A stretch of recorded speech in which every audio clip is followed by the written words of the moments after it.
এই পৃথিবীতে যত কিছু আছে সকল কিছু আল্লাহ তাআলা হালাল করে দিয়েছেন সামান্য কিছু ছাড়া।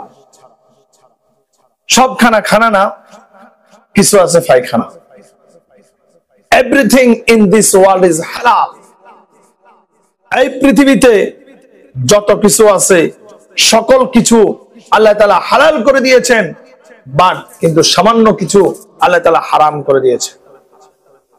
ইয়া আইয়ুহান নাস কুলু মিম্মা ফিল আরদি হালালান তাইয়্যিবা, এ মানুষেরা পবিত্র এবং হালাল যেই বস্তুগুলো আছে, বিষয়গুলো আছে, খাবারগুলো আছে, সেগুলোকে তোমরা আঁকড়ে ধরো, সেগুলো তোমরা খাও, সেগুলো তোমরা ব্যবহার করো।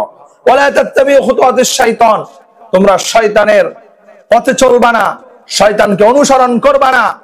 যদি তোমরা শয়তানকে অনুসরণ করো, ইন্নাহু লাকুম আদুউম মুবিন, তোমরা ধ্বংস হয়ে যাবে, কারণ শয়তান তোমাদের প্রকাশ্য শত্রু।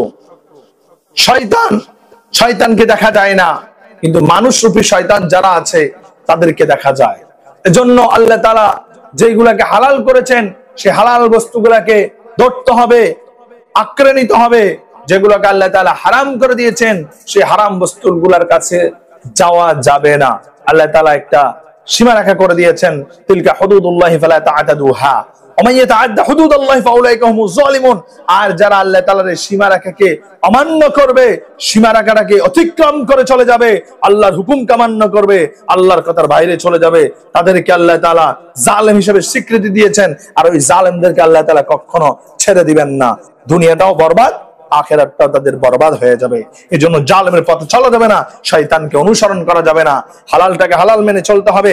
ফাহাল্লা হালালাহু ওয়া হারামা হারামাহু আদখালাহু আল্লাহু বিল জান্নাহ।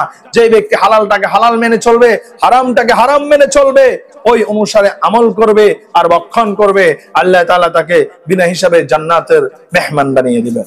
এজন্য আমাদেরকে হালাল হারাম অবশ্যই মেনে চলতে হবে।